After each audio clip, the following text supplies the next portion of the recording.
Art Snackers, my name is Roxanne. I am a mixed media artist and illustrator, also known as By Bun, and it's that time again. This is the ArtSnacks Box Breakdown.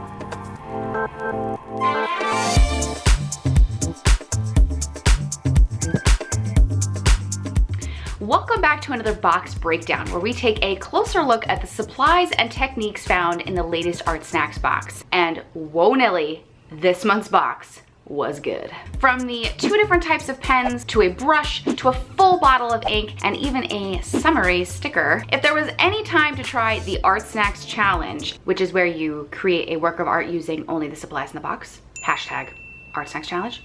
Okay, go ahead. This is the box to do it with. Now, I'm sure there's a few of you out there that might be a little scared of this big, beautiful bottle of ink. But believe it or not, acrylic ink can be one of the most versatile art mediums to work with. A big part of that is knowing how to layer it into your drawing or illustration. And that's exactly what we're gonna be doing with this month's box. So let's get to some drawing. I mean, layering, shall we? Now, there's no adventures outside this month. You can check out the June or July box breakdowns for that, as I decided to work in my studio this time around. To be honest, I was just too excited to start using the materials. You'll see that I'm just on a loose piece of watercolor paper, and that's because when working with acrylic ink, which we'll get to in a moment, you want to be sure you're on a substrate that can handle wet media. To begin, I'm going to start off by doing some sketching, and here I'm using the ArtSnacks Draft-Matic mechanical pencil that I got from the September 2016 box, but you can pick one up from the ArtSnacks shop. And yes, that's a creepy bee, bug, moth thing that I'm drawing. I'm just really hot on drawing weird bugs lately, so just go with it. But more importantly, think of your sketch as layer number 1. With my sketch complete, I'm now ready to outline my drawing. For this, I'm grabbing the Faber-Castell Echo Pigment Fiber Tip Pen. Now, if you're a fan of Faber-Castell Pitt pens, then you're really gonna dig this pen. What makes this different from a Pitt pen is the body design. Not only is it made of recycled car plastic, which is pretty cool, but it's got a comfy grip for your fingers while drawing. The round and sturdy nib on this pen is great for outline work.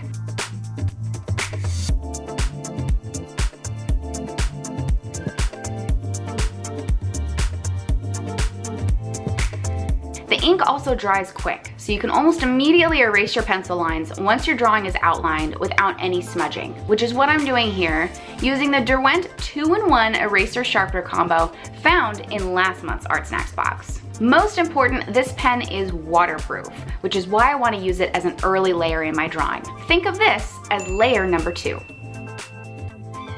Moving right along, I am now ready to use my Amsterdam acrylic ink along with the Princeton paintbrush. I'm going to be using these two together here, so it's like 2 demos in one. Let's talk about this ink. This Amsterdam acrylic ink is highly pigmented and very versatile. You're going to see me use it a few different ways in this breakdown. First like a watercolor, and then again like acrylic paint. Before applying, have a paint palette ready and be sure to give your bottle a nice shake.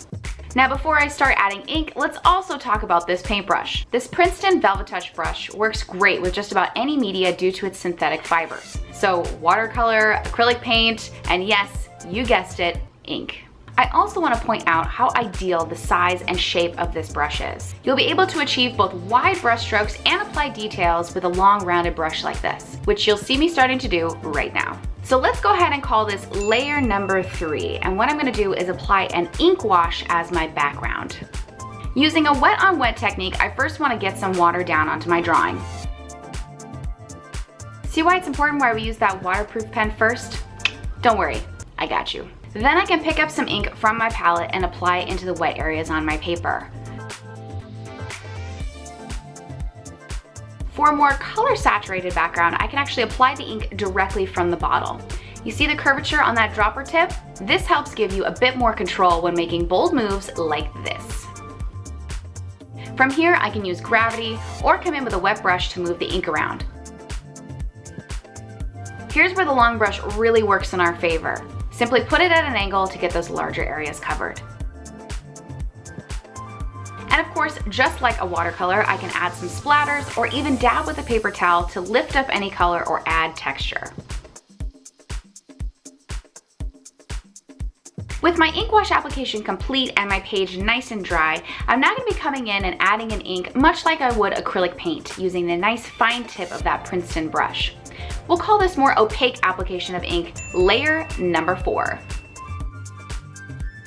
Since I applied my background more like a watercolor, now's when I can fill in solid blocks of color or add painted details to my drawing. Again, this brush will very quickly become your best friend. Keep it upright for fine lines or gently press into it to thicken things up.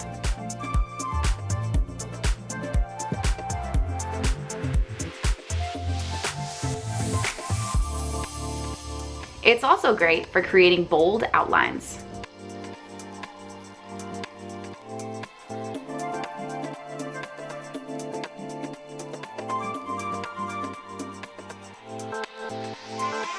Now that my illustration has more color, I'm ready to come in with the Zig Cocoa Eero letter pen for detailing. In this month's box, you're getting the pen body as well as the ink refill. Tools like this are great for those of you that like refilling your own pen ink or want to mix things up with different nib styles. This pen is totally customizable. Before I get to using this, let's put this bad boy together. Assembly is pretty simple here. First, get everything out of the package. Then just twist the ink refill into the body of the pen like so. Be sure to use the pen cap that came with the pen body, not the plastic cap that came with your refill. You'll have a dried out pen if you do that.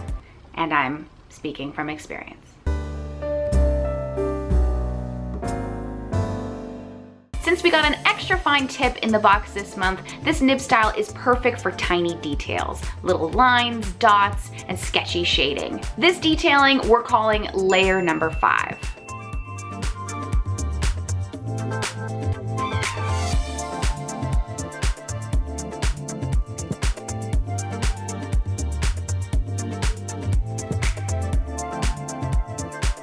So there you have it, guys, the August box. But wait, I'm not done yet. With my illustration complete, sure, I could leave it as is, or I could cut it out and put it into my sketchbook, creating yet another layer.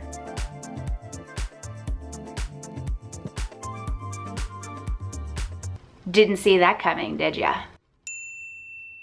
Okay, so really, that was our in-depth look at the August ArtSnacks box. If you're new to ArtSnacks and want to get your hands on a box, I will put a link in the description box below where you can sign up. While you're here, don't forget to subscribe to this channel for future box breakdowns, give this video a like, and follow ArtSnacks on social media. This has been another box breakdown, and I'll see you guys next month. Bye!